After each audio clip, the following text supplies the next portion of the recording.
ब्रह्मसूत्र ब्रह्मसूत्र ग्रंथ में page number 326 और 326 पेज के ऊपर से 7 नंबर की पंक्ति है। वर्णाः एव तु शब्दः इति भगवान उपवर्षः। मिल गया सबको?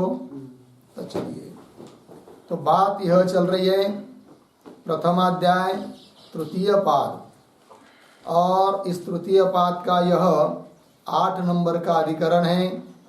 इस अधिकरण का नाम है देवताधिकरणम, और इस अधिकरण का विचार विषय वाक्य है तद यो यो देवानां प्रत्यबुध्यत स एव तदभवत् तदर्षीणाम इत्यादि। और देवताओं का भी ब्रह्म विद्या में अधिकार है, इस बात का निर्णय करने के लिए इस अधिकरण की प्रवृत्ति हुई है। देवता लोग भी ब्रह्म विद्या के अधिकारी है, क्योंकि उनमें भी सामर्थ्याधिक संभव है, क्योंकि देवता लोग भी विग्रहवान है। और देवता लोगों को विग्रहवान मानने पर भी कर्म में विरोध नहीं होता है, और शब्द में अर्थात वेद के प्रामाण्य में भी विरोध नहीं होता है, क्योंकि शब्द से ही सृष्टि की उत्पत्ति होती है। इस बात को बताया। फिर जिस शब्द से सृष्टि की उत्पत्ति होती है उस शब्द का स्वरूप क्या है, यह प्रश्न उपस्थित हुआ। अर्थात शब्द वर्णात्मक है या कोई स्फोट आदि स्वरूप है, ऐसा प्रश्न।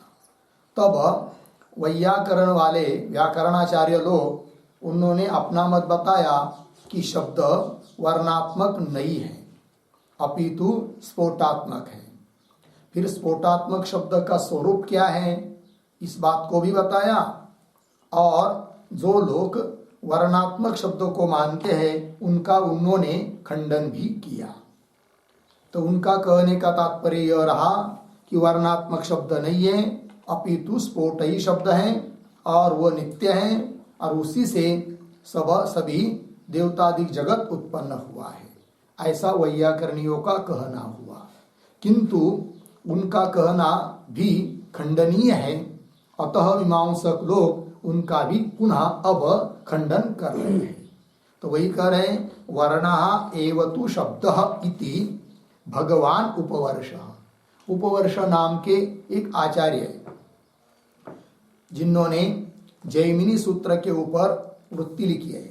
तो जैमिनी सूत्र पर जो लिखा है वृत्तिकार जिनको बोलते हैं, वे है उपवर्ष नाम के आचार्य। तो वे कहते हैं कि वर्ण ही शब्द है, स्फोटात्मक शब्द नहीं है, ऐसा उनका कहना। तो वही पंक्ति है, वर्णः एव तु शब्द, वर्ण ही शब्द है। इति, इस बात को कौन मान रहे हैं? भगवान उपवर्ष। तो ये जो पंक्ति चालू हो रही वर्णा एव तु, उसके ऊपर लिखिए सिद्धांत।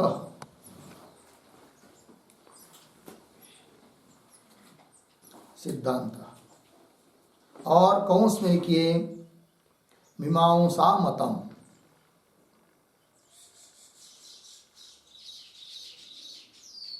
मीमांसकों का सिद्धांत हो गया ना, कौंस बात। और पीछे आप 4, 5, 6 पंक्ति के ऊपर एक स्फोटम इतिहास, इसके ऊपर शीर्षक दिया था, स्फोटम स्फोटवाद ऐसा लिखा था, याद है? उसके आगे कौंस में लिख के रख सकते हैं वैयाकरण मतम, स्पष्ट बोध, वो वैयाकरणियों का मत है। ठीक है। अब मीमांसक क्या कहते हैं कि वर्णात्मक शब्द है, और वो वर्णात्मक शब्द है वही नित्य है, और उसी से देवतादि जगत उत्पन्न हुआ है। फिर वेदांतियों का क्या मत है? तो वेदांतियों का कोई अतिरिक्त मत नहीं है, पूर्वमीमांसक जिस बात को कह रहे हैं वही मत। फिर कोई बोलेगा कि वर्णात्मक शब्दों को फिर नित्य कहते हैं मीमांसक लोग, तो आपके वेदांत मत में भी वर्णात्मक शब्द या शब्द अर्थात शब्द नित्य है क्या? और यदि नित्य मानोगे तो ब्रह्म एक नित्य हो जाएगा और शब्द एक नित्य हो जाएगा, तो अद्वैत की हानि। तो इसके लिए उत्तर है कि वेदांत मत में यद्यपि ब्रह्म ही नित्य है, अनादि अनंत, फिर वर्णात्मक शब्द जैसा कि मीमांसक लोगों ने नित्य माना है, उसके बारे में आपका क्या कहना? तो वेदांतियों का अभिप्राय है कि वर्ण नित्य है, इसका मतलब ब्रह्म की तरह अनादि अनंत रूप से नित्य नहीं है। नित्य है का मतलब प्रलय काल तक नित्य है, क्यों व्यवहार दशा में नित्य है, ब्रह्मबोध होने के पहले तक नित्य है, ऐसा अभिप्राय है। मीमांसक ऐसा नहीं मानते। मीमांसक तो कैसे कहते, अनादि अनंत हमेशा के लिए नित्य मानते, किंतु वेदांतों का ऐसा अभिप्राय रहेगा। ठीक है, तो चलिए अब क्या कहते हैं, वर्ण ही शब्द है, वर्णात्मक शब्द है, ऐसे मानने वाले लोग क्या कहेंगे? जो जो उनके ऊपर आरोप किया, अर्थात स्फोटवादियों ने जो वर्णवादियों का खंडन किया, जिस जिस बात को लेकर उन खंडन का पुनः खंडन कर दे रहे हैं और वर्णात्मक ही शब्द है, इस बात को सिद्ध करने जा रहे हैं। ठीक है, तो आइए, तो वर्णः एव तु शब्द, एव कह दिया, तो क्या तात्पर्य हुआ? तो उस पर एक छोटा वाक्य लिखते हैं। वर्णातिरिक्त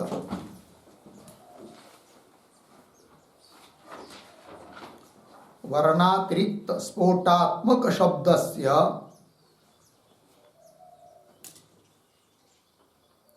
वर्णातिरिक्त स्फोटात्मक शब्दस्य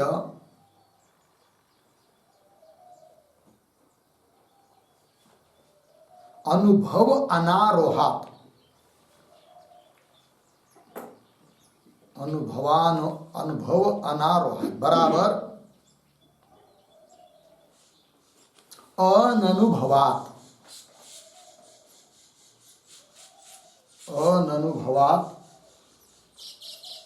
वर्णात्मकः एव शब्दः, वर्णात्मक एव शब्दः अर्धविराम, न तु स्फोटात्मकः, न तो स्फोटात्मकः इति हो गया। क्या हुआ? इनका कहना है, एव कह दिया, वर्णः एव मतलब वर्ण ही शब्द है, वर्णातिरिक्त कोई स्फोटात्मक शब्द अनुभव में आरूढ़ नहीं होता है, अननुभवात अनुभव नहीं आता है, अतः वर्णात्मक ही शब्द है, स्फोटात्मक शब्द नहीं है। इस बात को कह रहे हैं। आइए मूल में, वर्णा एव तु शब्द इति भगवान उपवर्षः। ठीक है, फिर अब स्फोटवादी आक्षेप करेंगे कि जो वर्णात्मक शब्दों को नहीं मानते हैं वे लोग तो कर रहे क्या? ननु उत्पन्न प्रध्वंसित्वम वर्णानाम उक्तम। ये जो पंक्ति चालू हुई ननु, उसके ऊपर लिखिए आक्षेप। वर्णवादियों के ऊपर, वर्णात्मक शब्द ऐसे मानने वाले के मत पर आक्षेप किया जा रहा है। अर्थात स्फोटवादी आक्षेप करेंगे यह अभिप्राय। तो क्या कहते थे कि ननु उत्पन्न प्रध्वंसित्वम वर्णानाम उक्तम, यह आक्षेप हुआ कि हे वर्णवादी, वर्ण उत्पन्न होते हैं और नष्ट होते हैं, ये हमने पहले कह दिया है। और वर्ण यदि उत्पन्न होते नष्ट होते, इसका मतलब वर्ण अनित्य है। और यदि वर्ण अनित्य है तो अर्थात वर्णात्मक शब्द अनित्य हुआ। तब नित्य शब्द से जगत उत्पन्न होता, इस कहने में क्या आएगा? विरोध आएगा, है कि नहीं? यह अभिप्राय है शंका करने वाले का। तन्नो उत्पन्न प्रध्वंसित्वम वर्णानाम उक्तम, उसका उत्तर दे रहे वर्णवादी आगे। तन्न क्यों? ते एव इति प्रत्यभिज्ञानात्, ये उत्तर दे रहे वर्णवादी लोग। तो तन्न इत्यादि जो पंक्ति है उसके ऊपर लिखिए समाधानम।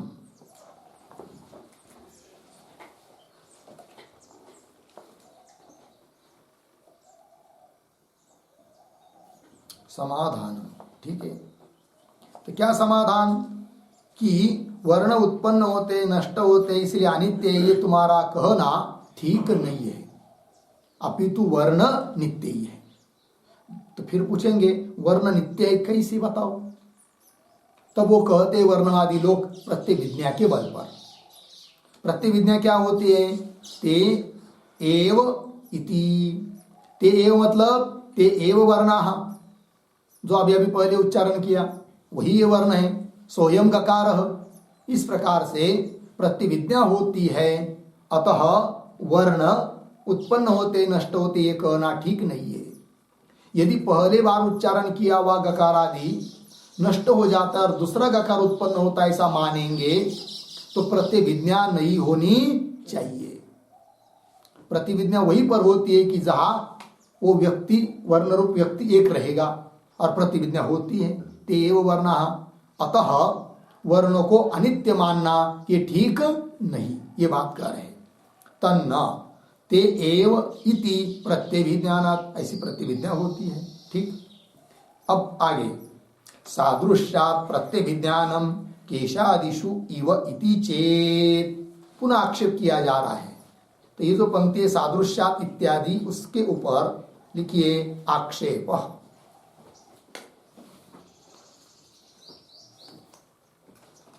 आक्षेप और सादृश्यात् इसके पूर्व में अवतरण के रूप में छोटा वाक्य, सादृश्य दोषात्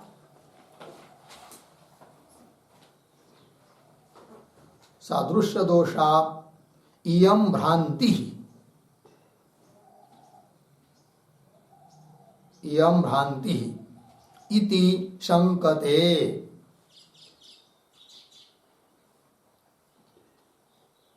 इति शंकते सादृश्यात् इति। ठीक है, अर्थ देखिए कि अब आक्षेप करने वाला स्फोटवादी आक्षेप कर रहा है वर्णवादियों के ऊपर कि हे वर्णवादी, तुम जो कह रहे हो गकारादिक वर्ण नित्य हैं क्योंकि प्रतिविज्ञा होती है स्वयं गकार, किंतु हम कहेंगे कि वह जो प्रतिविज्ञा हो रही है वह सादृश्य दोष के कारण हो रही है, अतः वो भ्रम है। वो प्रतिविज्ञान प्रमाण नहीं है, कैसा है? भ्रम रूप है, सादृश्य दोष से हो रहा है। अतः उस प्रतिविज्ञा के बल पर तुम वर्णों को नित्य मत कहो, क्योंकि प्रतिविज्ञा ज्ञान भ्रम रूप है सादृश्य दोष के कारण। तो बोलेंगे सादृश्य दोष से भ्रम होता है, ऐसा कोई उदाहरण बताओ। तो उदाहरण दिया है भाष्यकार भगवान ने, क्या कि केशादिषु इव, जैसे किसी ने हजामत कर दी, केस काट दिए, फिर उसके बाद दूसरे तीसरे दिन थोड़े से केस आ गए, तो बोल रहा है वही ये केश है भाई, बार बार वही आते हैं, तो ते एव केशाः। तो यह प्रतिविज्ञा यदि केशों के बारे में के होती है, बालों के बारे में, तो वह प्रमा है क्या?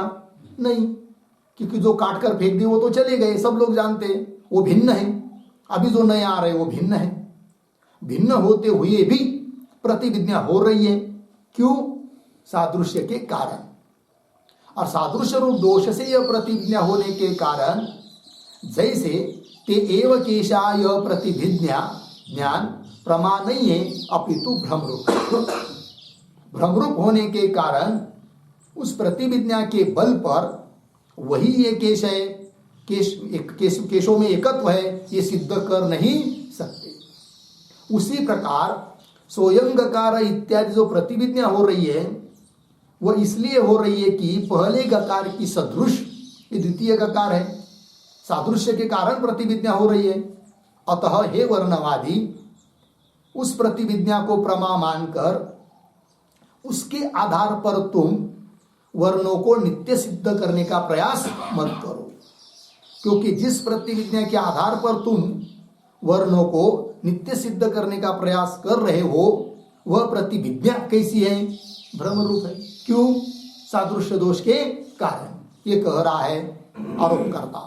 ठीक है, पंक्ति देखिए, सादृश्यात् प्रत्यभिज्ञानम केशादिषु इव इति चेत, लग गई पंक्ति। तो ये जो सादृश्यात् इत्यादि पंक्ति है ना, उसके पूर्व में एक वाक्य लिखते हैं। अवतरण लिखा है क्या? क्या लिखा? सादृश्य दोषात्, हाँ, सादृश्य दोषात् इयं भ्रांति लिखा ना। अब वो जो केशादिषु ये पंक्ति आया है शब्द, उस पर लिखते हैं दृष्टांत को स्पष्ट करने के लिए। तो लिखिए वपनानंतरम, वपनानंतरम ते एव इमे, ते एव इमे केशाः, ते एव इमे केशाः इति प्रत्यभिज्ञाधिः, प्रत्यभिज्ञाधिः भ्रांति, भ्रांति इति युक्तम,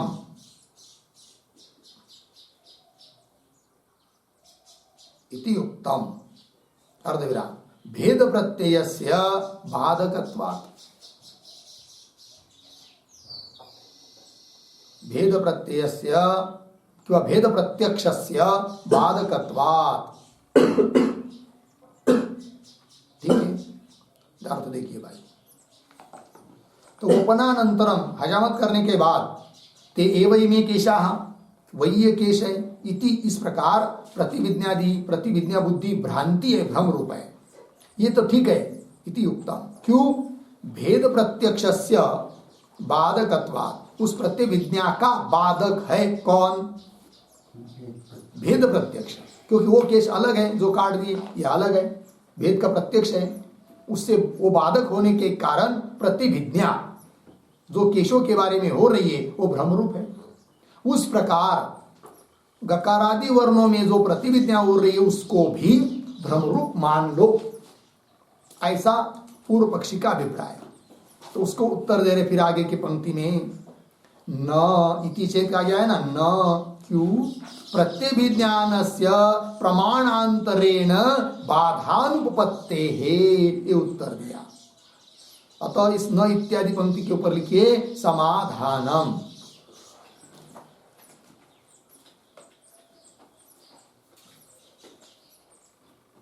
समाधान, ठीक है। और न के पूर्व में एक छोटा वाक्य अवतरण, स एव अयम वर्णः, स एव अयम वर्णः इति धीहि तु, इति धीहि तु प्रमा एव, प्रमा एव बाधका भावात्, बाधका भावात् इति आह न इति। ठीक है, देखिए भाई अर्थ, स एव अयम वर्ण, सोयम गकार इत्यादि बुद्धि प्रतिविज्ञा, वो तो प्रमा ही है। कौन कर रहे हैं आप? सिद्धांति, वर्णवादी। ये प्रमा भ्रम रूप नहीं है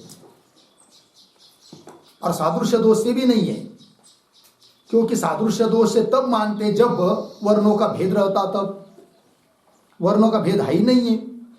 अतः यह प्रमा, यह प्रतिविज्ञा प्रमारूप है। प्रमारूप इसलिए है कि उसका कोई बाधक नहीं है। जैसे केशों के बारे में प्रत्यक्ष ज्ञान उस प्रतिविज्ञा का बाधक है, उस प्रकार यहां पर सोयम गकार इत्यादि जो वर्ण के बारे में प्रतिविज्ञा होती है उसका बाधक कोई न होने के कारण प्रतिविज्ञा प्रमा है, भ्रमरूप नहीं है।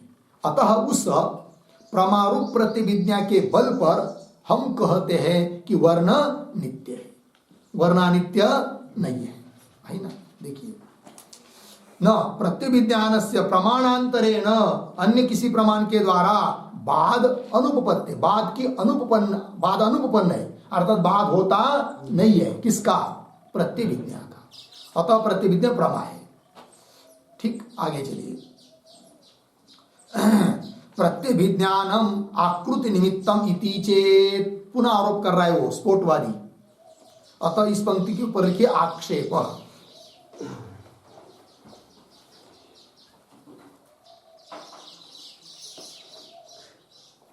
ठीक है, उसका कहना है कि सोयम गकार इत्यादि जो प्रतिविज्ञा हो रही है ना, उस प्रतिविज्ञा का विषय गकार आदि वर्ण नहीं है, फिर कौन है? गोत्वादिक जाति है, आकृति जिसको कहते हैं। अर्थात पहले गकार में जो गत्व जाति थी वही गत्व जाति इस गकार में है, अतः प्रतिविज्ञा हो रही है कौन सी? स्वयं गकार। इसका मतलब ध्यान दीजिए भाई, इसका मतलब इस प्रतिविज्ञा के बल पर गकार आदि वर्ण ही नित्य है, ऐसी कल्पना आप मत करो। ये बोल रहा है स्फोटवादी। पंक्ति लगी? देखिए, प्रतिभिज्ञानम आकृति निमित्तम, आकृति जाति, जाति को निमित्त करके, जाति को विषय बनाकर प्रतिविज्ञा हो रही है, स्वयं गकार इत्यादि। तो प्रतिविज्ञानम आकृति निमित्तम इति चेत, अतः जाति एक है, प्रतिविज्ञा के बल पर जाति में एकत्व है, यह बात तो सिद्ध हो सकती है। किंतु गकार आदि वर्ण ही वही है, नित्य है, यह बात सिद्ध नहीं कर सकते आप। ऐसा अभिप्राय है स्फोटवादियों का, आक्षेप करने वाले का। ठीक है, फिर उसका पुनः समाधान दे रहे वर्णवादी आगे, न व्यक्ति प्रत्यभिज्ञानात् हेतु दिया। तो ये जो पंक्ति है न व्यक्ति प्रत्यभिज्ञानात्, उसके ऊपर लिखिए समाधानम।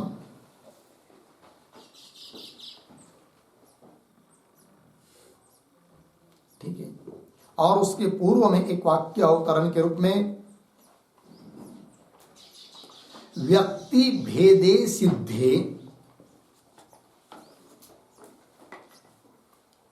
व्यक्ति भेदे सिद्धे प्रतिविज्ञायाः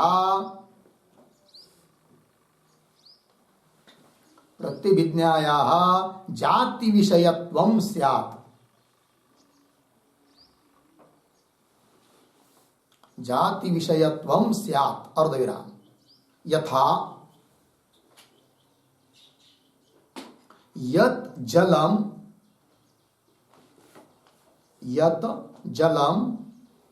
त्वया पीतम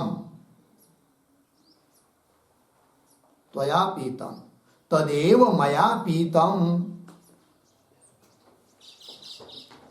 मया पीतम इत्यादि। अर्धविराम, तथा इह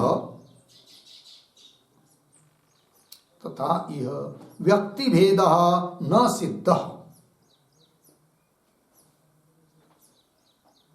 व्यक्ति भेद न सिद्ध। अर्धविराम, अतः प्रतिविज्ञायाः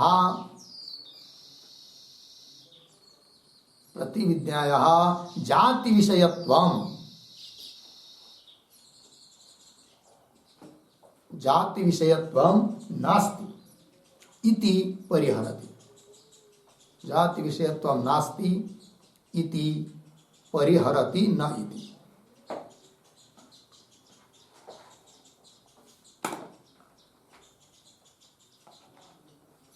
ठीक है, देखिए भाई अर्थ, सिद्धांतियों का कहना है कि भाई हे वापूर्ववादी, ध्यान दीजिए, हे स्फोटवादी, तुम कह रहे हो कि प्रतिविज्ञा जाति विषयक है, वर्ण विषयक नहीं है, किंतु ये तुम्हारा कहना ठीक नहीं है, क्योंकि प्रतिविज्ञा को जाति विषयक तब मान सकते हैं जब व्यक्ति में पहले भेद सिद्ध हो, और व्यक्ति में भेद सिद्ध नहीं है तो प्रतिविज्ञा को जाति विषयक मान नहीं सकते। वही कह रहे, व्यक्ति भेदे सिद्धे प्रतिविज्ञाया जाति विषयत्वं स्यात्, तब वो जाति विषयक होगी। जैसे उदाहरण दे रहे था, यद जलम त्वया पीतम, कहीं पर किसी ने पानी पिया है कि नहीं, जार में हो रखा, चाहे तालाब में, नदी में, फिर दूसरे को पीना है कि नहीं, वो भी पी लिया, तो वो कहता है दूसरा, अरे भाई तुमने जिस जल को पिया वही जल को मैंने भी पिया। अब एक बात बताइए, पहले व्यक्ति ने जिस जल को पिया वो तो उसके पेट में गया, वही जल मैंने पिया, ये कैसा संभव है? जल तो अलग अलग है ना, व्यक्ति का भेद सिद्ध है, तो भी प्रतिविज्ञा हो रही है। कौन सी? यद जलम त्वया पीतम तदेव मया पीतम, प्रतिविज्ञा हो रही है। यहां पर व्यक्ति का भेद सिद्ध है तो भी प्रतिविज्ञा हो रही है, अतः यह प्रतिविज्ञा जाति विषयक है, ऐसे स्थल पर जाति विषय प्रतिविज्ञा मान सकते हैं, क्योंकि व्यक्ति का भेद सिद्ध है। उस प्रकार वर्ण रूप जो व्यक्ति है उसका भेद सिद्ध है ही नहीं है। तब कैसा कह सकते हो आप कि स्वयं गकार इत्यादि प्रतिविज्ञा जाति विषयक है करके, आकृति विषयक है करके? वो तो फिर व्यक्ति विषयक ही है। व्यक्ति मतलब गकार आदि वर्ण रूप व्यक्ति, उस विषय का ही वो प्रतिविज्ञा है। अतः प्रतिविज्ञा के बल पर हम वर्णों को नित्य सिद्ध कर सकते हैं, क्योंकि प्रतिविज्ञा जाति विषयक नहीं है, वर्ण विषयक है। खंडन किया जो लोग वर्ण जाति विषयक प्रतिविज्ञा को मान रहे हैं, स्फोटवादी, उनका खंडन कर दिया। पंक्ति देखिए, यथा यद जलम त्वया पीतम तदेव मया पीतम इत्यादि, तथा उस प्रकार यह व्यक्ति भेद न सिद्ध, और व्यक्ति भेद सिद्ध न होने के कारण वह प्रतिविज्ञा जाति विषयक है ऐसा मान नहीं सकते, अपितु वर्ण विषयक ही है। और वर्ण विषयक होने के कारण उस प्रतिविज्ञा के बल पर वर्णों में नित्यता सिद्ध हो गई, ये कह रहे। ठीक है, आइए मूल आगे भाष्य में, न व्यक्ति प्रत्यभिज्ञान, प्रतिविज्ञा व्यक्ति के बारे में हो रही है, न कि जाति के बारे में। व्यक्ति प्रत्यभिज्ञान यदि, उसी को स्पष्ट कर रहे आप, यदि ही प्रत्युच्चारणम गवादि व्यक्तिवत अन्य अन्य वर्ण व्यक्तयः प्रतीयेरन् ततः आकृति निमित्तम प्रतिविज्ञानम स्यात्। ठीक है, देखो भाई, यदि प्रत्युच्चारण, हर एक उच्चारण में, अब उच्चारण किया ग, पुनः दूसरी बार किया ग, पुनः थोड़ी देर का बाद किया ग, ऐसे प्रत्युच्चारण में यदि वर्ण भिन्न भिन्न होते और वर्ण भिन्न भिन्न होने पर भी प्रतिविज्ञा होती स्वयं गकार, तब हम उसको मानते क्या वो प्रतिविज्ञा जाति विषयक है। किंतु इस प्रकार है नहीं है। जैसे कि उदाहरण दे रहे, गवादि व्यक्ति, गो गाय, तो गाय सामने आई, वो चली गई, दूसरी आई, तीसरी आई, है कि नहीं? फिर कह दिया अरे भाई गाय आ रही है, जाने दो, वही गाय बार बार आती है। वही गाय मतलब गाय तो पहले चली गई, वो व्यक्ति भिन्न थी, ये दूसरी है, तो भी बोल रहा है कि वही गाय। तो व्यक्ति भिन्न है तो भी प्रतिविज्ञा हो रही कि वही गाय। इसका मतलब यह प्रतिविज्ञा का विषय कौन है? जाति। उस प्रकार यहां पर गकारादि वर्णों का भेद पहले से सिद्ध रहता तो भी प्रतिविज्ञा होती, तब उस प्रतिविज्ञा को मानते हम क्या? आकृति विषय है, जाति विषय है। किंतु वर्णों का भेद है नहीं है, अतः प्रतिविज्ञा को जाति विषय मानना गलत है। फिर वो प्रतिविज्ञा का विषय कौन है? गकारादि व्यक्ति वर्ण ही है, ये कह रहे हैं। और उस प्रतिविज्ञा के बल पर फिर सिद्ध हो जाता है वर्ण नित्य है। ठीक है, पंक्ति देखिए, यदि प्रत्युच्चारणम, हर एक उच्चारण में गवादि व्यक्तिवत, गो आदि व्यक्ति की तरह अन्य अन्य वर्ण व्यक्तय, अन्य अन्य अन्य अन्य वर्ण व्यक्ति होते, प्रतीयेरन् प्रतीत होते, तब ततः आकृति निमित्तम प्रतिविज्ञानम स्यात्, तब आकृति विषय को प्रतिविज्ञान हो जाता। फिर किंतु बात क्या है? किंतु न तू एतत् अस्ति, तू एतत् न अस्ति, किंतु यह बात ऐसी नहीं है। तू एतत्, एतत् मतलब क्या? एतत् शब्द का अर्थ लिखिए अन्य वर्ण व्यक्ति ज्ञानम,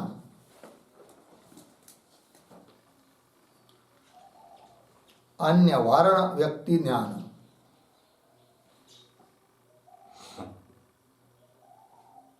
ठीक है, अन्य अन्य वर्ण है, इस प्रकार का वर्ण विषयक व्यक्ति का ज्ञान भिन्न भिन्नता का नहीं है कि वह वर्ण विषयक भेद ज्ञान, ये तत्कार्थ भी हो सकता है। वर्ण विषयक भेद का ज्ञान है नहीं, न तो ये तदस्ति। क्यों? आगे दे रहे, वर्ण व्यक्तयः एव ही प्रत्युच्चारणम प्रत्यभिज्ञायन्ते। ठीक है, थोड़ा अन्वय, ही प्रत्युच्चारणम, पीछे वर्ण व्यक्तयः एव प्रत्यभिज्ञायन्ते। ठीक है, ही क्योंकि प्रत्युच्चारण, हर एक उच्चारण में वर्ण व्यक्तय एवं वर्ण रूप व्यक्ति की प्रतिविज्ञा होती है, जाति की नहीं। प्रत्युच्चारणम वर्ण व्यक्तय एवं प्रतिविज्ञायन्ते हो गया। कैसे? और स्पष्ट कर रहे उदाहरण देकर, द्विर्गो शब्द उच्चारितः इति ही प्रतिपत्ति ही न तु द्वौ गो शब्दौ इति। देखिए युक्ति दे रहे भाई, समझ लीजिए किसी व्यक्ति ने कह दिया गो, गो हो, ये कह दिया दो बार, तो सुनने वाला क्या कहता है? द्विहि गो शब्द उच्चारित इति प्रतिपत्ति ही, है कि नहीं? 2 बार गो शब्द का उच्चारण किया ऐसा सुनने वाला बोलता है। सुनने वालों को यह ज्ञान होता है कि 2 बार गो शब्द का उच्चारण किया। यदि शब्द भिन्न भिन्न होते तो उसने ये नहीं, ऐसा नहीं कहना चाहिए, ऐसा ज्ञान उसको नहीं होना चाहिए सुनने वाले को। कैसा? कि 2 बार गो शब्द का उच्चारण किया, ऐसा ज्ञान नहीं होना चाहिए। फिर कैसा होना चाहिए कि 2 गो शब्द का उच्चारण किया, ऐसा ज्ञान होना चाहिए। कब? शब्द भिन्न भिन्न रहते, वर्ण भिन्न भिन्न रहते, तब 2 गो शब्द का उच्चारण किया ऐसा कहना चाहिए, है कि नहीं? किंतु ऐसा नहीं कहता है। क्या कहता है फिर? 2 बार गो शब्द, मतलब गो शब्द एक ही है किंतु उसका 2 बार उच्चारण किया, ये उसका कहने का अभिप्राय है कि नहीं? यदि भिन्न भिन्न होते तो 2 गो शब्द का उच्चारण किया ऐसा ज्ञान होना चाहिए, किंतु ऐसा होता नहीं है। इससे क्या सिद्ध हुआ कि वर्ण रूप व्यक्ति एक ही है। 1000 बार भी ग ग ग उच्चारण करेंगे और 1000 लोगों भी उच्चारण करेंगे और हजारों वर्षों भी उच्चारण करते रहेंगे तो भी ग गई है, क ये, ब ही है, राम राम ये, गौ गौ ये, देवदत्त देवदत्त ये। शब्द में कोई भेद नहीं, शब्द नित्य वर्णात्मक शब्द है, ये कहना है। ठीक है, पंक्ति देखिए, द्विहि गो शब्द उच्चारित इति ही प्रतिपत्ति। प्रतिपत्ति मतलब ज्ञान, ऐसी प्रतीति होती है, ऐसा ज्ञान होता है। अर्धविराम प्रतिपत्ति के बाद न तु 2 गो शब्दौ इति, वाक्य पूरा कैसा होगा? न तु 2 गो शब्दौ इति प्रतिपत्ति ही भवति। 2 गो शब्दौ इस प्रकार की प्रतिपत्ति नहीं होती है। फिर कैसी प्रतिपत्ति होती है? द्विहि गो शब्द उच्चारित, 2 बार गो शब्द का उच्चारण किया, यह प्रतिपत्ति होती है। 2 गो शब्द, ये 2 गो शब्द है ऐसी प्रतीति होती नहीं है, ये कहना। द्विहि गो शब्द उच्चारित इति ही प्रतिपत्ति ही न तो 2 गो शब्दौ इति। ठीक है, आगे चलिए। इसका मतलब वर्णवादियों ने, वर्णवादी लोग खंडन कर रहे हैं स्फोटवादियों का। स्फोट नाम का कोई वस्तु नहीं है, उसका अनुभव नहीं होता है, अनुभव में आरूढ़ नहीं होती है वो, अपितु वर्णात्मक ही शब्द है, ये कहना। फिर आगे पुनः आक्षेप कर रहा है वो स्फोटवादी, ननु वर्णाः अपि उच्चारण भेदेन भिन्नाः प्रतीयन्ते देवदत्त यज्ञदत्तयोः अध्ययन ध्वनि श्रवणात् एव भेद प्रतीतेः इति उक्तम। यहाँ तक आक्षेप ग्रंथ है। तो ननु के ऊपर लिखिए आक्षेप।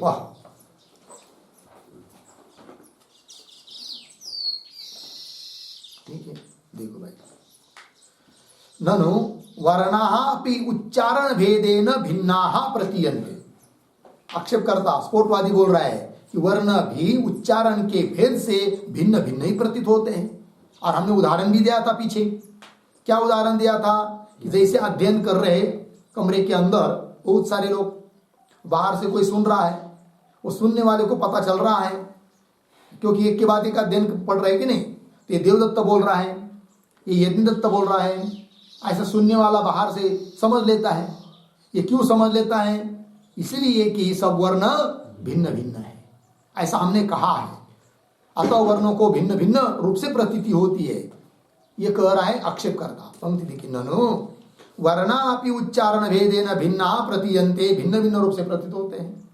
कैसे? देवदत्त यज्ञदत्तयो अध्ययन ध्वनि श्रवणात्, देवदत्त और यज्ञदत्तों का जो अध्ययन का ध्वनि है उसके श्रवण से, श्रवणात् एव भेद प्रतीते है, उसके कारण भेद की प्रतीति होती है। इति उत्तम, ऐसा हमने पहले कहा है।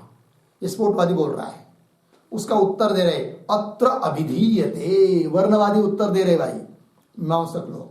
तो अत्र इत्यादि पंक्ति के ऊपर लिखिए समाधान।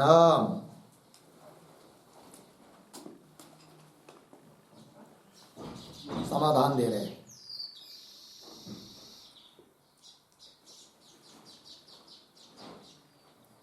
और अत्र अभिधीयते इसके पूर्व में एक वाक्य लिखते हैं अवतरण के रूप में,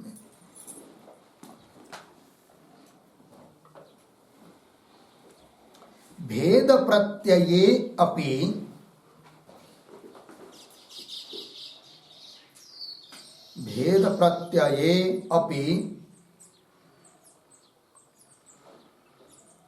वर्ण व्यक्ति ऐक्य प्रतिभिज्ञायाः, वर्ण व्यक्त्यैक्य प्रतिभिज्ञायाः, वर्ण व्यक्ति ऐक्य प्रतिभिज्ञायाः निरपेक्ष वर्ण स्वरूप विषयत्वेन,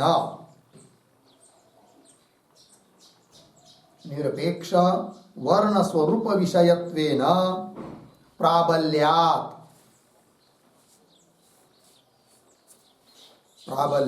अर्धविराम भेद प्रत्ययस्य च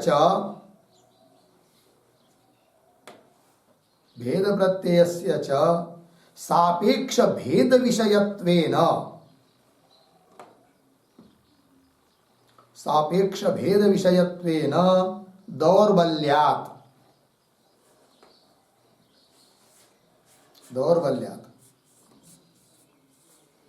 एकस्याम् आकाश व्यक्तौ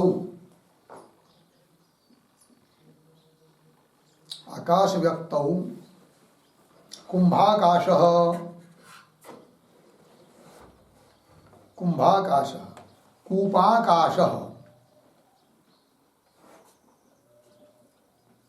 कूपाकाशः इति वद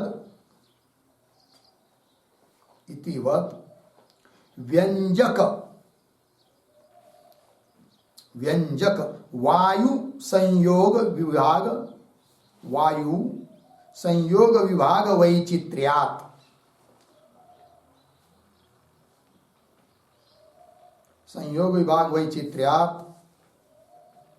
वर्णेषु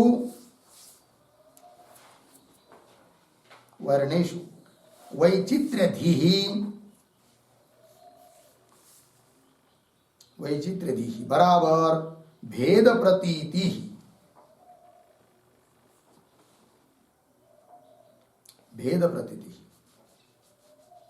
अर्धविराम न स्वतः इति आह अत्र इति,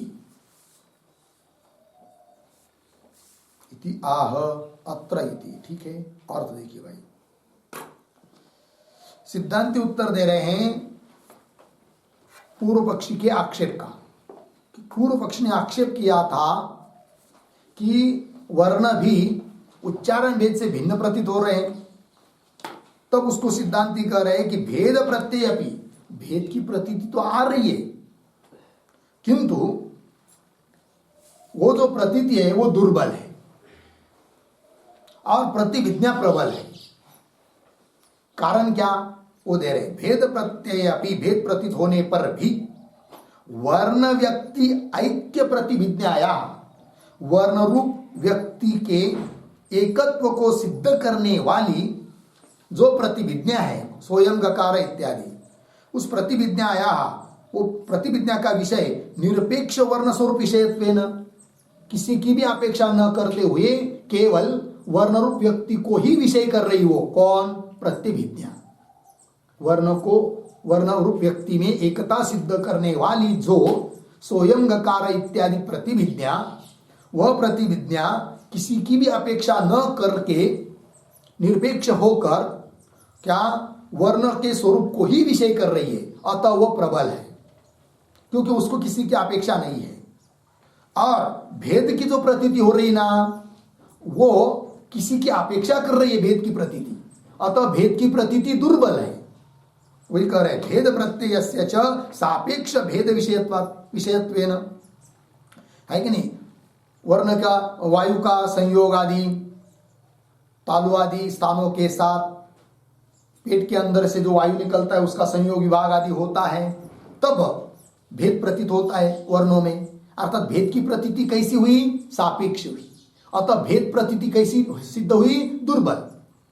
और प्रबल के द्वारा दुर्बल का क्या होता है, बाद होता है। अतः भेद प्रतीति हो रही, उसके बल पर आप वर्णों में भेद सिद्ध नहीं कर सकते, क्योंकि भेद प्रतीति दुर्बल है और प्रतिविज्ञा प्रबल है। क्यों प्रबल है बता दिया। और प्रतिविज्ञा प्रबल होने के कारण उसके बल पर वर्णों में अभेद ही सिद्ध होता है, ये कह रहे हैं सिद्धांती।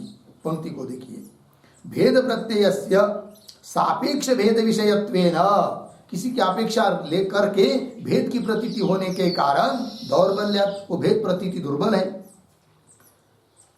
जैसे उदाहरण, एकस्याम आकाश व्यक्तौ, आकाश रूप व्यक्ति एक ही है तो भी भेद प्रतीति हो रही है। कुंभाकाश, कूपाकाश, घटाकाश, पटाकाश, मटाकाश, ये प्रतीति हो रही है भेद की। किंतु आकाश में भेद की प्रतीति निरपेक्ष है क्या, नहीं। घट, मठ, पट इत्यादि कूप आदि उपाधि को लेकर भेद की प्रतीति है, अतः वो भेद की प्रतीति दुर्बल है, किसी की अपेक्षा से हो रही है। उस प्रकार वर्णों में जो भेद की प्रतीति हो रही है वो भी किसी की अपेक्षा से होने के कारण दुर्बल है।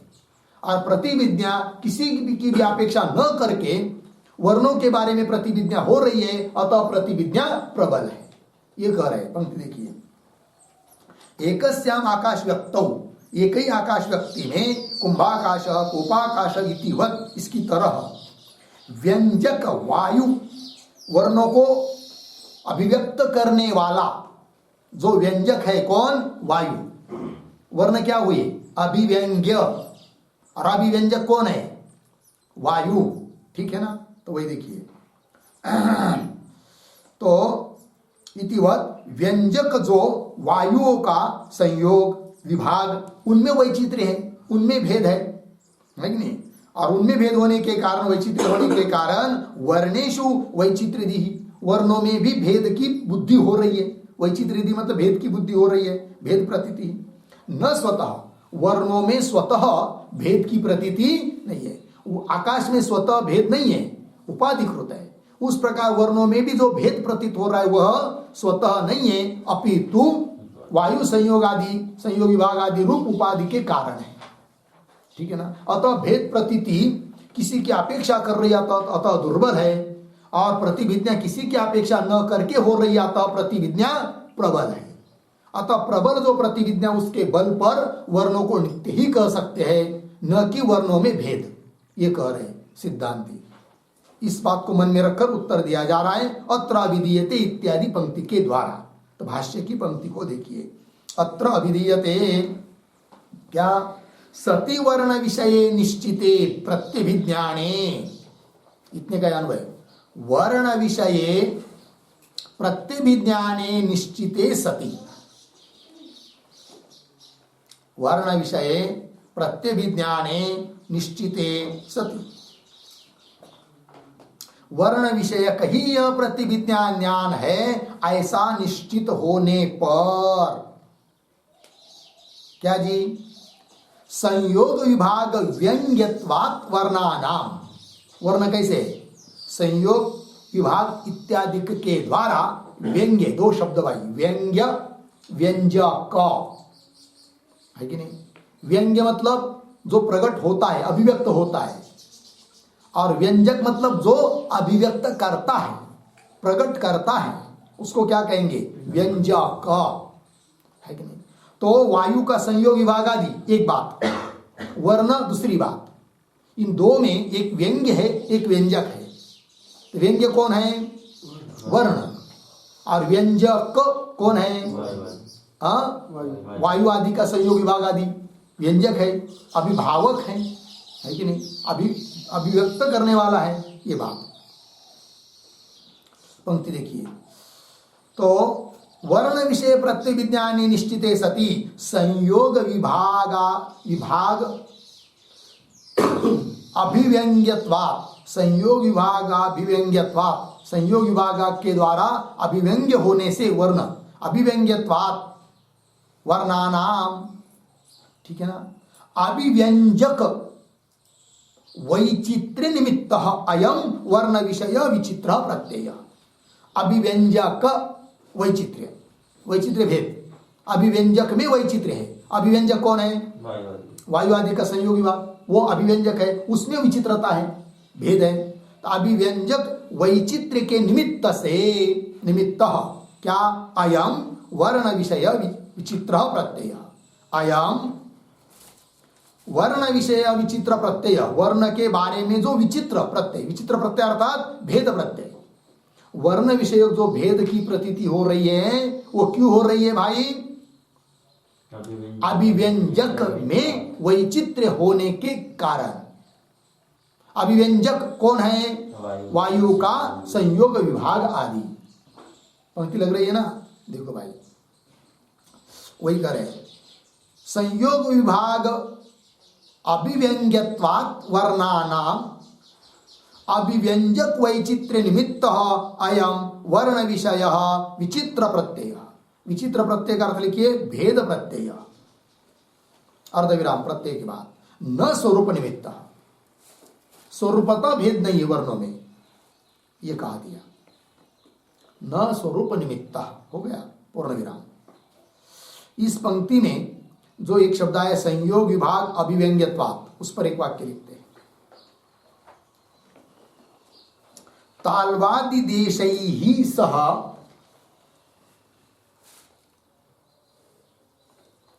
ताल्वादि देशैहि सह विचित्राभ्याम, विचित्राभ्याम नाभिस्त वायु संयोग विभागाभ्याम,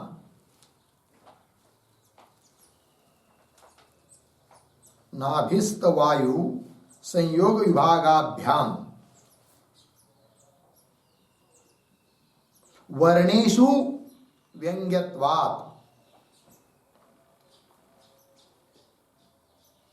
वर्णेषु व्यंग्यत्वात्, अर्धविराम वर्णेषु वैचित्र्यधीः, वर्णेषु वैचित्र्यधीः बराबर वायुस्त उदात्तत्वादि धर्माणाम, वायुस्त उदात्तत्वादि धर्माणाम, वायुस्त उदात्तत्वादि धर्माणाम वर्णेषु प्रतीतिः भवति, वर्णेषु प्रतीतिः भवति, पूर्ण विराम। तेन तेन वर्णेषु, वर्णेषु औपाधिकी भेद बुद्धि अस्ति,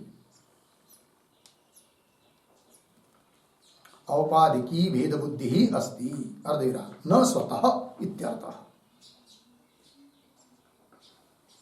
न स्वतः इत्यर्थः। ठीक, अर्थ को देखिए भाई, तालवादि देशैस्त, तालु कंठ है कि नहीं, मूर्धा वगैरह जो वर्णों के अभिव्यक्ति के स्थान है, तो तालवादि देशों के साथ विचित्र ऐसा जो अलग अलग ऐसा जो नाभिस्थ, कोठस्थ है ना, कुक्षिस्थ, पेट के अंदर का वायु, तो नाभिस्थ वायु का संयोग विभाग आदि होता है इन देशों के साथ, तालवादि के साथ, उससे वर्णों में व्यंग्यत्व आता है, वर्ण व्यंग्य है, तो वर्णेषु व्यंग्यत्वात्, फिर वर्णेषु वैचित्र्य, इसलिए वर्णों में वैचित्र्य बुद्धि होती है, अर्थात वायु का धर्म जो उदात्त तत्वादि धर्म, उन धर्मों की प्रतीति वर्णों में ही तो होती है। वर्णों में वस्तुतः कोई वो उदात्त तत्वादि धर्म नहीं है, वो तो वायु के है, किंतु वर्णों में हो रही है, अतः वर्णों में भेद जैसा लग रहा है, वस्तुतः वर्णों में भेद नहीं है। वर्णेषु है ना, लग गया ना, धर्माणाम वर्णेषु प्रतीति भवति तेन वर्णेषु औपाधिकी भेद बुद्धि अस्ति न स्वतः वर्णों में कोई भेद नहीं है, ये कह दिया। हो गया। आइए खंडन कर दिया वर्णवादियों ने स्फोटवादियों का, और खंडन कर रहे अपि च, मिली पंक्ति, अपि के पूर्व में एक वाक्य लिखते छोटा, ठीक है। कल्पना गौरवाच्च,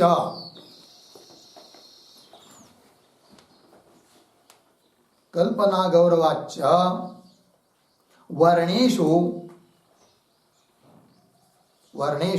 स्वतः भेदः नास्ति, स्वतः भेदः नास्ति इति आह,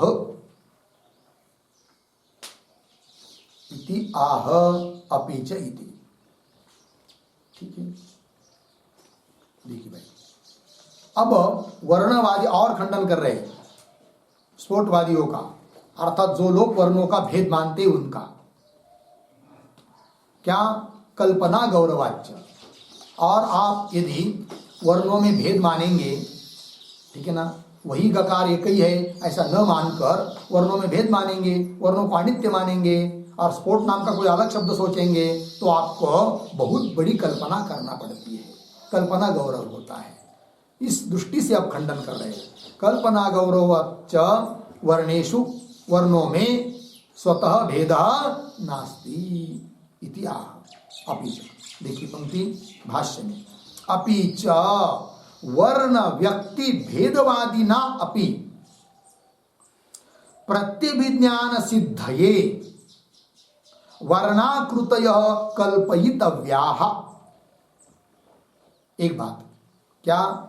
अपि च, और क्या? वर्ण व्यक्ति भेदवादिना अपि, वर्ण रूप व्यक्ति में भेद है ऐसे मानने वालों को भी, मतलब पहला गकार अलग है, दूसरा अलग है, तीसरा अलग है, वर्णों का भेद है, ऐसे जो लोग मानते हैं ना, तो उनको जब हम पूछेंगे कि भाई स्वयं गकार इस प्रतिविज्ञा की संगति कैसी लगाओगे, फिर तब जो लोग वर्णों में भेद मानते हैं वे लोग प्रतिविज्ञा की संगति लगाने के लिए कल्पना करते आकृति की। तो वो कहते हैं कि स्वयं गकार यह प्रतिविज्ञा गत्व आदि जो आकृति जाति उसको विषय कर रही है, तो जाति की कल्पना करना पड़ रही है उनको। ठीक है, एक बात, अधिक क्या क्या मानना पड़ रहा है उनको, पंक्ति देखिए, अपि च वर्ण व्यक्ति भेदवादिना अपि प्रत्यभिज्ञान सिद्धये, स्वयं गकार इत्यादि प्रतिविज्ञा जो है, प्रतिविज्ञान उसको सिद्ध करने के लिए वर्णाकृतय, वर्णों में विद्यमान आकृति जाति गत्वादिक उसकी कल्पना करनी पड़ती है। एक बात, वर्णाकृतय कल्पयितव्या, और फिर उनको पूछेंगे कि स्वयं गकार इत्यादि प्रतिविज्ञा का विषय यदि वर्ण नहीं है, गत्व जाति है, तब उस जाति में क्यों प्रतीत हो रहा है? जाति तो एक ही होती है, फिर कहीं पर तारत्व, मंदत्व, उदात्तत्व, अनुदात्तत्व ये प्रतीति क्यों हो रही है? तो वो कहते हैं कि इसलिए होती है कि उपाधि के निमित्त से। तो दो बात उनको मानना पड़ रही है, एक तो जाति की कल्पना करना पड़ रही है, और जाति में जो भेद प्रतीत हो रहा है उच्चत्व मंदत्व आदि का, उसके लिए उपाधि मानना पड़ रही है, और वर्ण अनंत मानना पड़ रहे हैं। और वर्ण अनंत है तो अनंत वर्णों की उत्पत्ति अनंत, उनका नाश अनंत, ये सब बड़ी कल्पना करना पड़ती है। वो क्या, किनको? जो लोग वर्णों में भेद मानते हैं उनको। पंक्ति देखिए, अपि च वर्ण व्यक्ति भेदवादिना अपि प्रतिविज्ञान सिद्धये वर्णाकृतये कल्पयितव्या, और तासु च परोपाधिक भेद प्रत्यय इत्यभ्युपगंतव्यम, ये भी मानना पड़ती है एक बात। तासु च, तासु आकृतिषु, तासु से क्या लेंगे? आकृतिषु, क्योंकि भेद तो वर्ण तो उनके उन्नत में भिन्न भिन्न है कि नहीं? अतः उन आकृतियों में परोपाधिक भेद प्रत्यय, परोपाधिक का अर्थ लिखिए, परोपाधि का मतलब बराबर अन्य उपाधिना, बराबर वायु संयोगादि उपाधिना, वायु संयोगादि उपाधिना, ठीक है। अन्य उपाधि के द्वारा, अन्य उपाधि के निमित्त से भेद का प्रत्यय मानना पड़ता है उन आकृति आदियों में।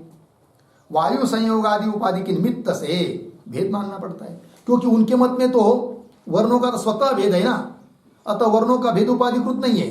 फिर जाति, प्रतिविज्ञा का विषय यदि जाति है, जाति में भेद क्यों प्रतीत हो रहा है फिर? इसलिए कि पर उपाधि के कारण ऐसा उनको कहना पड़ता है। तो दो कल्पना करनी पड़ रही है उनको, एक तो जाति की कल्पना और पर उपाधि की कल्पना। लग रही ना बात? देखिए, तासु च परोपाधिक भेद प्रत्यय इति अभ्युपगंतव्यम, ये दो बात मानना पड़ रही है। और हमको दो बात मानना नहीं पड़ती, एक ही बात मानना पड़ती है। अतः हमारे मत में गौरव नहीं है और उनके मत में गौरव है, कल्पना गौरव है। किनके मत में? जो लोग वर्णों को भिन्न भिन्न मानते हैं, अनित्य मानते हैं, उनके मत में गौरव। और हम लोग वर्णों को भिन्न भिन्न नहीं मानते, वर्ण एक ही है, अतः हमारे मत में गौरव नहीं है। वो कह रहे कैसा, वो दे रहे आगे, इत्यभ्युपगंतव्यम तद्वरम। तद्वर मतलब उसके अपेक्षा यह श्रेष्ठ है कि मानना। कौन सा? आगे दे रहे तद्वरम वर्ण व्यक्तिषु एव परोपाधिक भेद प्रत्यय अर्धविराम स्वरूप निमित्तम च प्रत्यभिज्ञान इति कल्पना लाघवम। हमारे मत में कल्पना का लाघव है। कैसा लाघव है? देखो भाई, तद्वरम उसके अपेक्षा यह श्रेष्ठ है कि वर्ण व्यक्तिषु एव परोपाधिक भेद, परोपाधिक भेद, अन्य के निमित्त से भेद उनको भी मानना पड़ रहा है, हमको भी मानना पड़ रहा है। किंतु वो जाति में परोपाधिक भेद मान रहे। हम तो कहते वर्ण में ही, वर्ण तो एक ही है, अखंड एक ही है, किंतु वर्ण में जो भेद प्रतीति आ रही वो दूसरी के निमित्त से परोपाधिक, ऐसा हम कहेंगे। तो ये दोनों जगह समान हुआ, परोपाधिक, दूसरे के निमित्त से भेद प्रत्यय। इतना ही कि वो जाति में कहेंगे, हम कहेंगे व्यक्ति में, किंतु परोपाधिक भेद प्रत्यय दोनों जगह है। और हमारे मत में लाघव क्या है फिर? स्वरूप निमित्तम च प्रतिविज्ञान। प्रतिविज्ञान कैसा है? स्वरूप के निमित्त से। किसका स्वरूप? वर्ण रूप व्यक्ति का स्वरूप, अर्थात गकार आदि वर्ण विषयक ही है प्रतिविज्ञा ज्ञान। उस प्रतिविज्ञा ज्ञान की संगति लगाने के लिए जाति की कल्पना हमको करना पड़ती नहीं है कि नहीं? जाति की कल्पना किनको करना पड़ रही है? जो लोग वर्णों में क्या मान रहे हैं? भेद मान रहे, उनको प्रतिविज्ञा की सिद्धि के लिए जाति मानना पड़ रही है। और हमको जाति मानने की जरूरत नहीं, क्योंकि हमारे मत में ग तो ग अखंड एक ही है। ये बात तद्वरम वर्ण व्यक्तिषु एव परोपाधिक भेद प्रत्यय स्वरूप निमित्तम च प्रतिविज्ञान।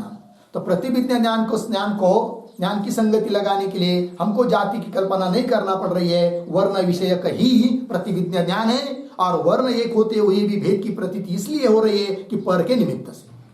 तो हमको एक ही बात मानना पड़ रही है, पर के निमित्त से भेद प्रत्यय, और उनको पर के निमित्त से भेद प्रत्यय और जाति की कल्पना। तो गौरव हो रहा है उनके मत में। जो लोग भेद वर्णों को भिन्न भिन्न मानते हैं, उनके मत में गौरव, हमारे मत में लाघव। स्वरूप निमित्तम च प्रत्यभिज्ञानम इति कल्पना लाघवम। हो गया इतना? और एक बात और खंडन कर रहे, एष एव। कौन बात का उसका खंडन कर रहे हैं आप? तो एष के पूर्व में एक छोटा वाक्य, ननु भेदस्य बाधका भावात्,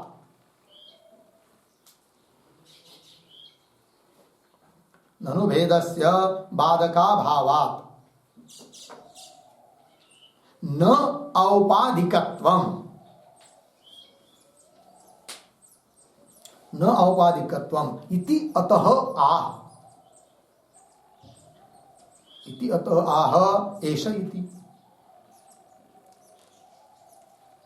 अब यदि स्फोटवादी बोलेगा कि भाई भेद जो है ना वो भेद का बाद है, भेदस्य बाधका भावा, न औपाधिकम, अर्थात भेद औपाधिक मत मानो, क्योंकि भेद का बाधक कोई नहीं है, अर्थात भेद ही है।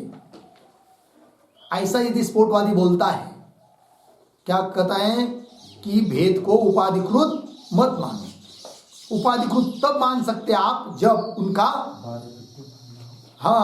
बाधक विद्यमान, उपाधिकृत तब मान सकते आप भेद को जब उसका कोई बाधक हो, किंतु बाधक अभाव, बाधक न होने के कारण भेद औपाधिक नहीं है अपितु सत्य है। ऐसा यदि बोलता है स्फोटवादी, तब उसको उत्तर देते, अरे भाई भेद प्रत्यय का बाधक है। कैसा कह रहे कि भेद प्रत्यय का बाधक नहीं है करके, बाधक का अभाव है करके? बाधक है। कौन बाधक है? प्रतिभिज्ञान ही बाधक है। किसका? भेद प्रत्यय का। अतः भेद प्रत्यय कैसा है? औपाधिक है, वस्तुतः नहीं है, अर्थात गकार आदि वर्ण नित्य ही है, एक ही है। देखिए पंक्ति, एषः एव च वर्ण विषयस्य भेद प्रत्ययस्य बाधकः प्रत्ययः यत् प्रत्यभिज्ञानम्। थोड़ा अन्वय करते, एष एव च वर्ण विषयस्य प्रत्ययः यत् प्रत्यभिज्ञानम्, प्रत्यभिज्ञानम् भेदस्य बाधकः, भेदस्य बाधकः अस्ति। ठीक है, भेद का बाधक है, अतः भेद वस्तुतः नहीं है, उपाधिकृत है। ये वर्णवादी कह रहे हैं, क्योंकि भेद का बाधक है। सर्प का बाधक कोई ज्ञान है कि नहीं? अतः सर्प बुद्धि भ्रम रूप है। उस प्रकार भेद की प्रतीति भ्रम रूप है, वस्तुतः भेद नहीं है, क्योंकि भेद प्रतीति का बाधक है हमारे पास। कौन है? प्रतिभिज्ञान, वही करे। एष एव च वर्ण विषयस्य प्रत्यय, वर्ण विषय जो प्रत्यय, कौन प्रत्यय? यत् प्रतिभिज्ञान, प्रतिभिज्ञान रूप जो प्रत्यय, वर्ण विषय प्रत्यय, वर्ण विषय प्रतिभिज्ञान, वही है क्या? भेद प्रत्यय से बाधक, भेद प्रतीति का बाधक है। अतः भेद वस्तुतः नहीं है। ग ग ग ग हजारों बार बोलेंगे तो भी ग ग ही है। भेद प्रतीति हो रही है, वो उपाधिकृत है, वस्तुतः नहीं है। अर्थात वर्णों में अभेद है और वर्ण ही शब्द है, वो नित्य है। लग गया जी? ये कह रहे वर्णवादी लोग। बात समझ में आ रही कि नहीं? पूर्व पक्षी का क्या कहना था? कोई बाधक नहीं है, अतः उपाधिकृत मत मानो भेद को, वस्तुतः मानो। उत्तर दे दिया, भेद प्रत्यय का बाधक नहीं। ऐसा कैसा? बाधक है, अतः उपाधिकृत है वो भेद प्रत्यय, भेद का ज्ञान। वस्तुतः भेद नहीं है गकार आदि वर्णों में। गकार आदि वर्ण हमेशा वही नित्य एक ही है, ये सिद्ध कर दिया सिद्धांतियों ने। ठीक, आगे चलिए। आगे, कथम ही एकस्मिन् काले बहुनाम उच्चारयताम एक एव संगकारः युगपत् अनेक रूपः स्यात्। उदात्तः च अनुदात्तः च स्वरितः च सानुनासिकः च निरनुनासिकः च इति। ठीक है, हाँ। तो ये जो पंक्ति है, इस पंक्ति के शब्दों का थोड़ा अन्वय कर दे। कैसे? ही कथम के बाद आया ना, ही एकस्मिन् काले बहुनाम उच्चारयताम एक एव संगकारः युगपत्। यहां तक ठीक है, युगपत्। फिर आगे एक दो शब्द छोड़कर उदात्तः अनुदात्तः स्वरितः सानुनासिकः च निरनुनासिकः च इति। पीछे आइए, अनेक रूपः,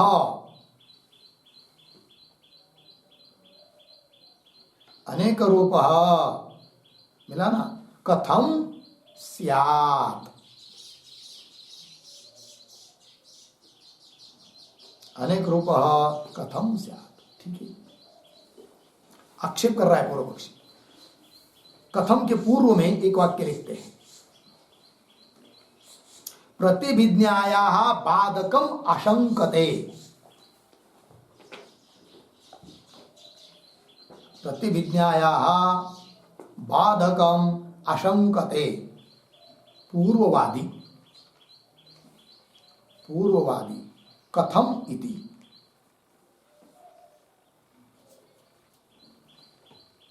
ठीक है, देखो भाई, पूर्व पक्षी का अभिप्राय है कि हे वर्णवादी, तुमने जो भेद प्रत्यय का बाधक प्रतिविद्या ज्ञान बताया, स्वयं गकार इत्यादि, उस प्रतिविद्या का भी बाधक है, ऐसी शंका कर रहा है कौन?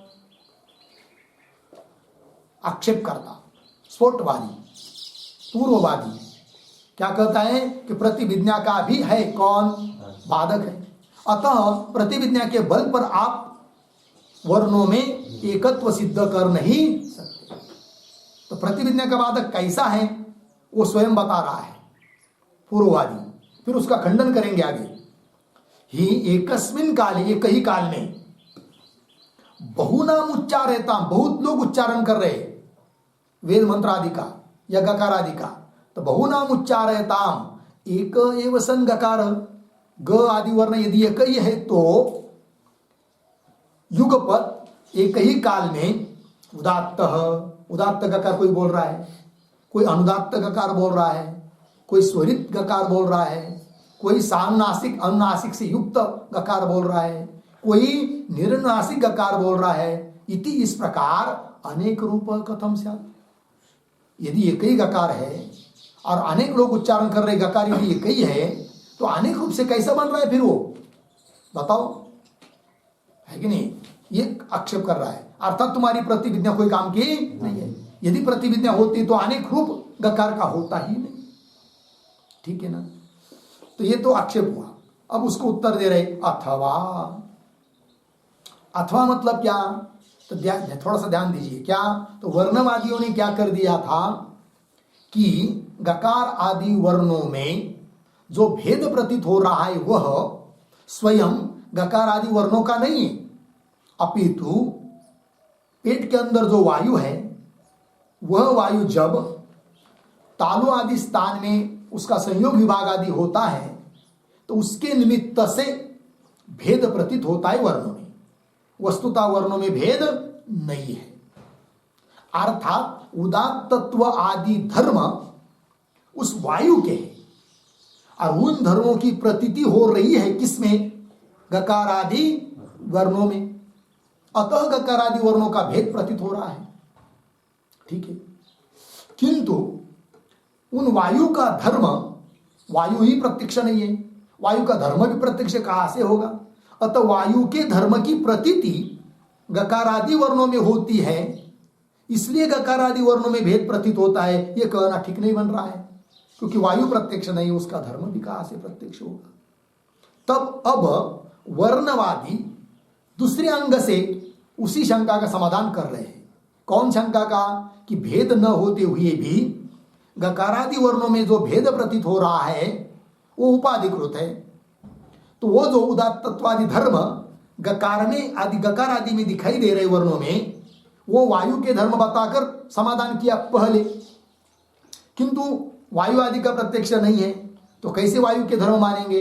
अतः वायु के नहीं मानेंगे, फिर किसके मानेंगे? ध्वनि के मानेंगे। किसके धर्म है वो? ध्वनि के है। और ध्वनि के धर्म की प्रतीति गकारादि वर्णों में हो रही है, अतः गकारादि वर्णों में भेद प्रतीत हो रहा है।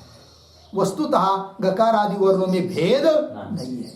एक ही काल में अनेक लोग भी बोल रहे हो गकारादि को और उदात्त अनुदात्त रूप से अलग अलग रूप से बोल रहे हो तो भी कोई दिक्कत नहीं, तो भी गकार तो सब में अनुगत एक ही है। और भेद प्रतीत हो रहा है उदात्त आदि करके, वो ध्वनि का धर्म है और ध्वनि का वर्ण के साथ अभेद जैसा भास हो रहा है, अभेदाध्यास हो रहा है, अतः भेद प्रतीत हो रहा है। वस्तुतः वर्णों में भेद नहीं है। इस बात को मन में रखकर अथवा करके उत्तर दिया जा रहा है। लग गया? अतः अथवा के पूर्व में एक वाक्य लिखते हैं, फिर अथवा आदि को पढ़ेंगे। तो लिखते हैं कंठादिदेशैहि सह, कंठादिदेशैहि सह कोष्ठनिष्ठस्य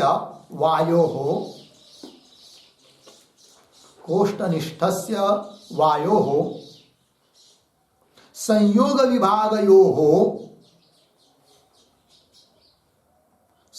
विभागयोः व्यंजकत्वम् उपेत्य उदात्तादि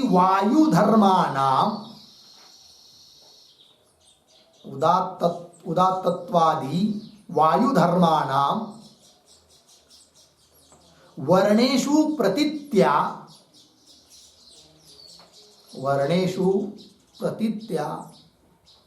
वर्णेषु भेददिः भवति।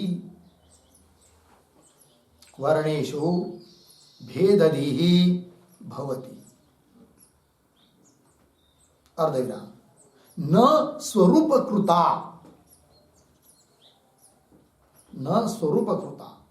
इति परमतम उक्त्वा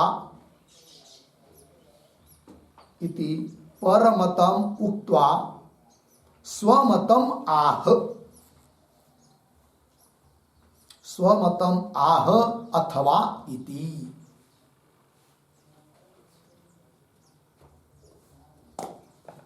ठीक है, अर्थ को देखिए भाई। कंठादि देश ही सह, कंठ, तालु, मूर्धा इत्यादि देशों के साथ कोष्ठनिष्ठस्य वायु हो, पेट के अंदर स्थित जो वायु है उस वायु का संयोग विभाग होता है कंठादि स्थान के साथ। तो संयोग विभाग यो हो व्यंजकत्व उपेत्य, उन संयोग विभाग में है क्या? व्यंजकत्व, वर्णों का व्यंजकत्व।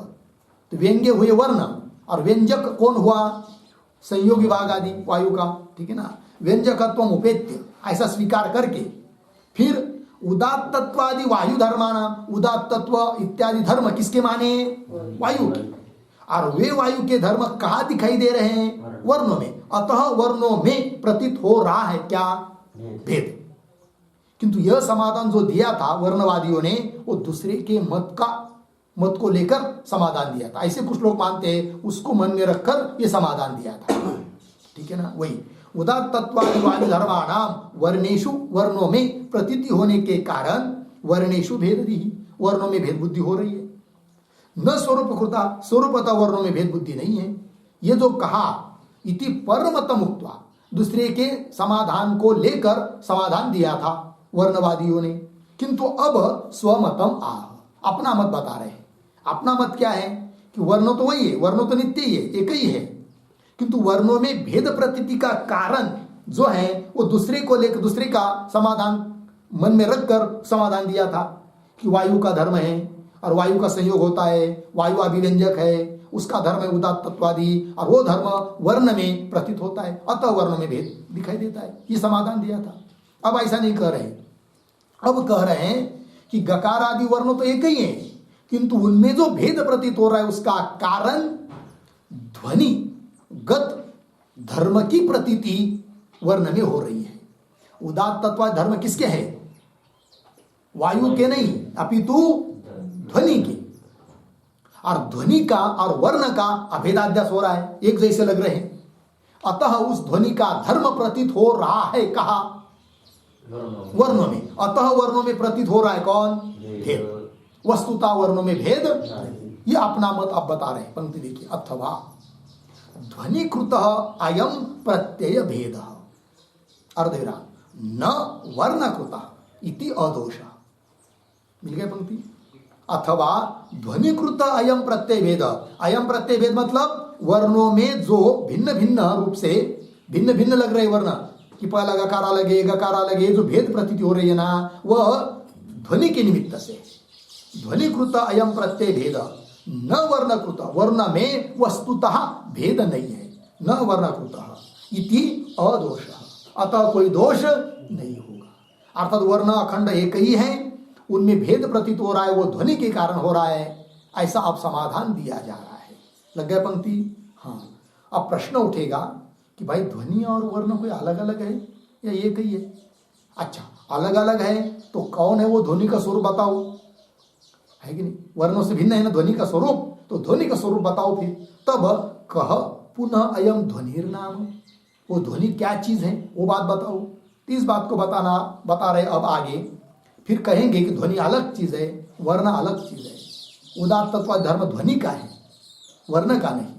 किंतु ध्वनि और वर्ण इनका अभेदाध्यास होने के कारण वर्ण में प्रतीत हो रहा है भेद, वस्तुतः वर्णों में भेद नहीं है। इस बात की सिद्धि करेंगे, उसका विचार हम लोग कल करते हैं। ओम पूर्णमदः पूर्णमिदं पूर्णात् पूर्णमुदच्यते पूर्णस्य पूर्णमादाय पूर्णमेवावशिष्यते। ओम शांति शांति शांति।